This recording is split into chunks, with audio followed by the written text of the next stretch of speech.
Obsesivo como pocos, involucrado en cada una de las etapas del proceso a la hora de crear una película, polémico por los temas que ha tocado y cómo los ha abordado, inventor de muchas cosas como la mirada Kubrick, visionario y sin tapujos para decirle en la cara a su equipo qué era lo que estaba buscando, Stan Lee marcó la industria, la hizo evolucionar y avanzar muchísimos años. En este video vamos a analizar las obras experimentales, que a su vez fueron las más increíbles de uno de los mejores directores y más influyentes de todos los tiempos. Empezando por, y me voy a poner de pie, señoras y señores, 2001, Una Odisea en el Espacio, una de las mejores películas de ciencia ficción de todos los tiempos. Lanzada en 1968, 4 años después de Doctor Strangelove, esta fue una película que definitivamente le elevó la vara al género. En pocas palabras, 2001, Odisea del Espacio es una de las películas más importantes de todos los tiempos. Además es una joyita que envejeció bien, ya que los temas que toca y de la forma que los aborda están más vigentes que nunca. Resulta que el director leyó una novela corta llamada El Centinela de Arthur Clarke y le pidió trabajar juntos para darle vida a lo que sería el guión de esta película. Se estrenó el 3 de abril de 1968, con un soundtrack conocidísimo, una dirección impresionante,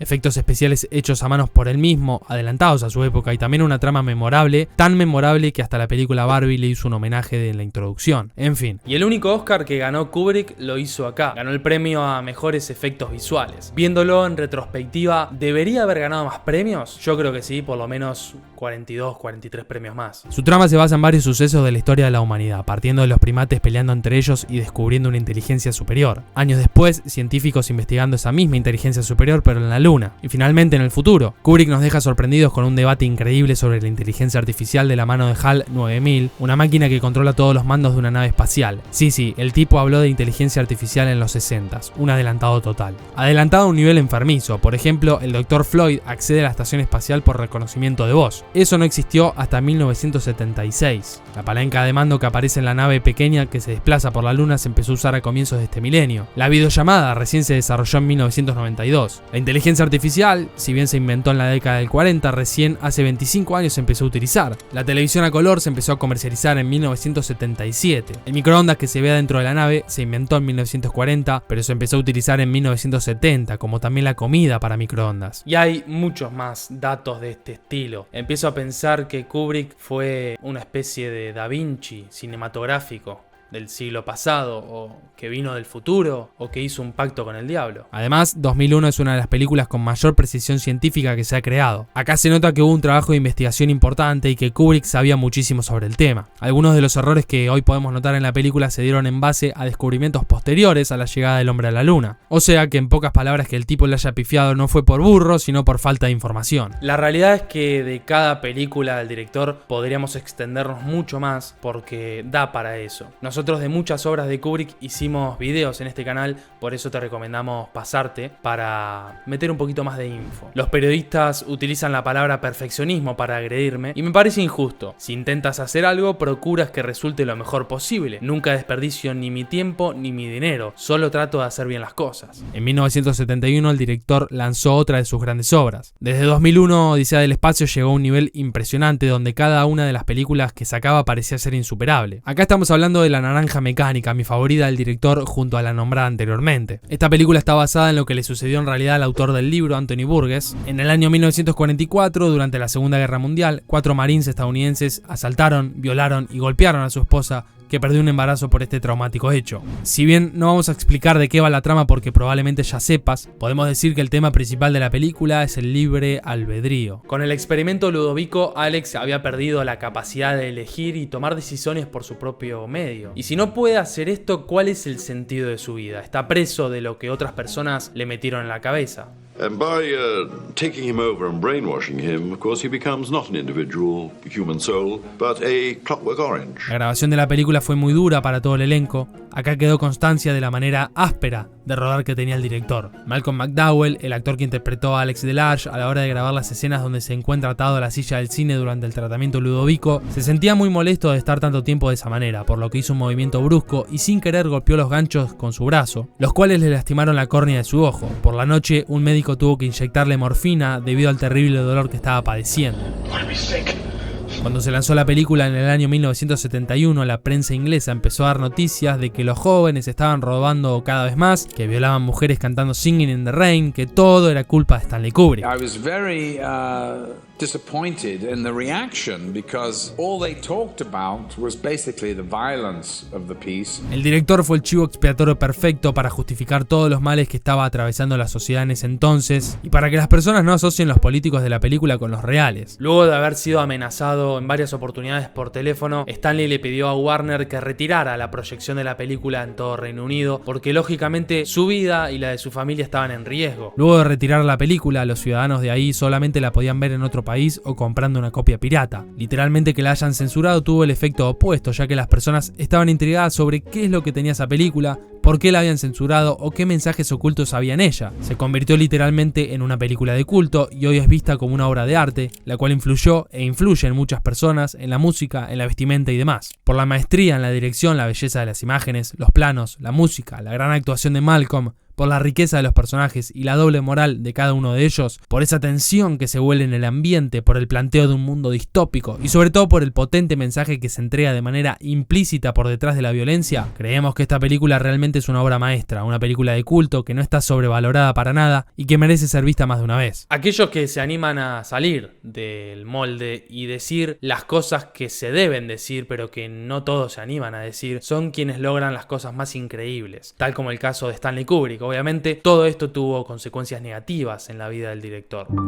En 1975, luego de haber descartado la idea de hacer una película sobre Napoleón Bonaparte, Kubrick lanzó una de sus obras más complejas, según Scorsese la mejor de su género. Estamos hablando de Barry Lyndon. El director se basó en la novela de William Makepeace Thackeray del año 1844 y la simplificó bastante. La hizo centrada en su personaje principal y eliminando o dejando más relegadas las subtramas, las cuales abundaban en el libro. Si no viste el film, se basa en la historia de Redmond Barry, un joven irlandés humilde del siglo XVIII, pero con una ambición tremenda que lo va a llevar a los extremos más insólitos de la moralidad para conseguir lo que quiere, ascender económica y socialmente. Es una película que ahonda un poco en la naturaleza humana y en cómo era la alta sociedad en ese entonces. Es una película excelente que, como la nueva de Scorsese, Killers of the Flower Moon, no se disfruta por la espectacularidad o los impactos, sino por las sutilezas. Además que dura más de 3 horas y en algunos momentos puede parecer un poco lenta, lo cual no es malo si está bien aplicado. Esta es, podemos decir, la obra más fina del director, más bella estéticamente, ambientada en esa época inglesa de castillos y reyes. Es fantástica, se llevó elogios de los más grandes de la industria cinematográfica y marcó una forma de hacer cine. Pienso que la mejor trama es que no haya trama, prefiero un comienzo tranquilo, que se vaya metiendo en la piel de los espectadores y que los envuelva de tal forma que puedan apreciar las notas de gracia y los tonos suaves, para que no tengan que ser golpeados con giros en la trama o herramientas de suspense. La fotografía quizás es lo que más destaque de esta obra. La complejidad de iluminación fue algo superlativo. Las escenas de noche o de interior se filmaron con luces de velas, nada de iluminación artificial, y las locaciones fueron cuidadosamente elegidas, respetando al máximo la vestimenta y los decorados de la época. 35 sastres trabajaron durante 6 meses para hacer toda la vestimenta, y la banda sonora es excelente también, una de las cosas que más me llamaron la atención, importante para meterte dentro de esa época. Otro de los motivos por los que Stanley Kubrick fue enorme fue que no lo definió un género ni un estilo. Hizo lo que se le dio la gana y siempre sobresalió. Barry Lyndon ganó 4 Oscars: mejor dirección artística, mejor diseño de vestuario, mejor fotografía y mejor banda sonora. Kubrick fue nominado a mejor película, mejor director y mejor guion adaptado, pero no ganó ninguno. En 1980 lanzó El Resplandor, una de las mejores películas de su filmografía, según muchas personas la mejor, y una de las películas que más teorías conspiranoicas tiene a su alrededor. Acá nos hizo entrar en una atmósfera mega densa dentro del Hotel Overlook, nos logró meter a convivir con la familia, con el gran Danny, la pobre Wendy y el sacado de Jack, donde al pasar el tiempo parecía que cada personaje enloquecía más, que el aire se hacía irrespirable y que iba a terminar todo horriblemente mal. La trama es sencilla, simplemente un hombre que enloquece, donde fantasmas lo convencen para que mate a su familia mientras estaban encerrados, viviendo y trabajando en un hotel vacío. Sacando toda la parte sobrenatural, es algo completamente básico, con grandes tomas y actuaciones memorables. El rodaje respetó el orden cronológico de las escenas, haciendo lógicamente que todo se tarde mucho más tiempo. El director implementó la, en ese momento innovadora, Steadicam, un estabilizador que permitía desplazarse sin vibraciones. La escena donde seguimos al triciclo de Danny fue grabada con esto, como también las del laberinto. Algunas escenas se repetían más de 100 veces, como la de Danny hablando con Dick sobre tener el don de resplandecer. She called it shiny. And for a long time, I thought it was just the two of us that had the shine to us. O la inolvidable escena de Jack persiguiendo a Wendy en la escalera mientras ella lo amenaza con un bate. Esa se rodó 127 veces en total. Y dicen que el llanto y la desesperación de Shelley ahí fue real, principalmente por el agotamiento y el estrés a la cual la estaban sometiendo durante el rodaje. El rodaje de esta película le generó un daño mental irreversible a Shelley Duvall. Esto, además de afirmarlo algunos de sus compañeros de ese entonces, queda en evidencia en un fantástico documental del backstage filmado por Vivian Kubrick, hija de Stanley. Hunks of hair out on the windowsill. And the back got caught. Hunks of hair. Oh, look. Okay.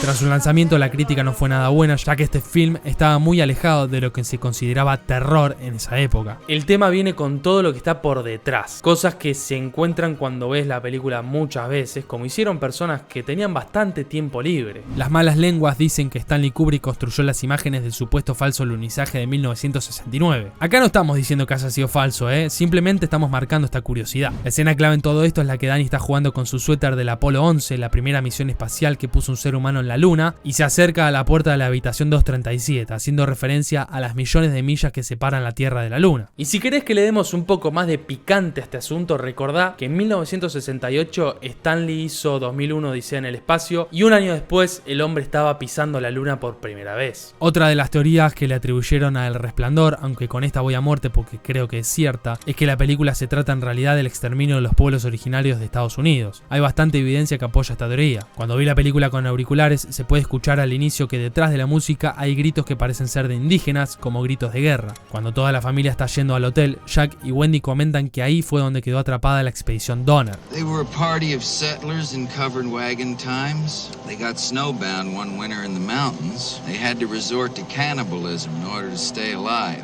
El Hotel Overlook, tal como le dijo el gerente a Jack y a Wendy, fue construido sobre un cementerio de nativos americanos. The site is supposed to be located on an Indian burial ground, and I believe they actually had to repel a few Indian attacks as they were building it. Otra teoría es la que refiere a un abuso de parte de Jack hacia su familia. La versión más light dentro de estas nefastas opciones supone que Jack era violento, y creo que es la más acertada. Lo vemos cuando empieza a hablar mal a Wendy, cuando ella lo interrumpe mientras estaba escribiendo. And it will then take me time to get back to where I was. Understand? También hacia Danny cuando Jack cuenta que por retarlo se había pasado de fuerza y lo había lastimado. I did hurt him once, okay? It was an accident. Y hay más teorías retorcidas sobre esta película. Claro, uno empieza a tirar fruta y todos se suman a ver quién es el más delirante. Teorías como que Stanley Kubrick era un reptiliano o trabajaba para la CIA, pero no tiene sentido mencionarlas acá. 7 años después, en 1987, lanzó Full Metal Jacket, una película que nos muestra de manera cruda las entrañas de la guerra de Vietnam, desde el campo de entrenamiento hasta la batalla en sí. Hay muchas cosas interesantes en ella y que la destacan de la mayoría de las del género. La primera parte es tan diferente a la segunda que parecen dos películas distintas. If you survive recruit training, you will be a weapon.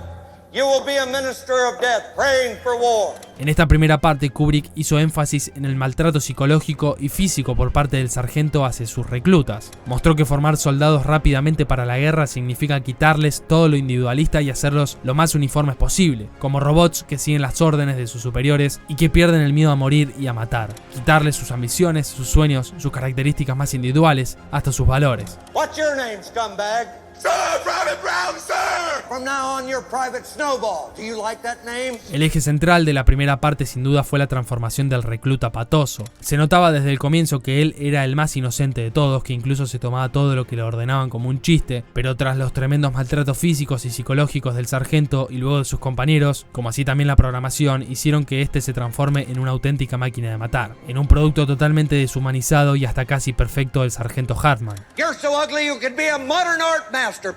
En la segunda parte del film ya nos ubicamos de lleno en Vietnam. En esta parte vemos cómo los soldados realmente no saben qué carajos están haciendo ahí, simplemente saben que tienen que matar a aquellos a quienes llaman amarillos. You know what really pisses me off about these people? We're supposed to be helping them and they shit all over us every chance they get. I just can't feature that.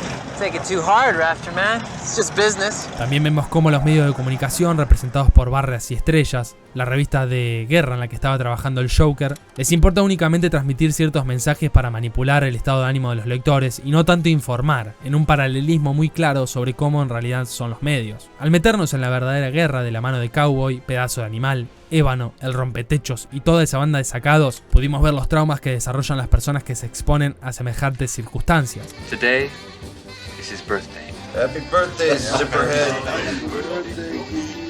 I will never forget this day. En 1999 se estrenó Eyes Wide Shut, una de las películas más controvertidas de la filmografía de Stanley Kubrick, la última del director y lanzada de manera póstuma.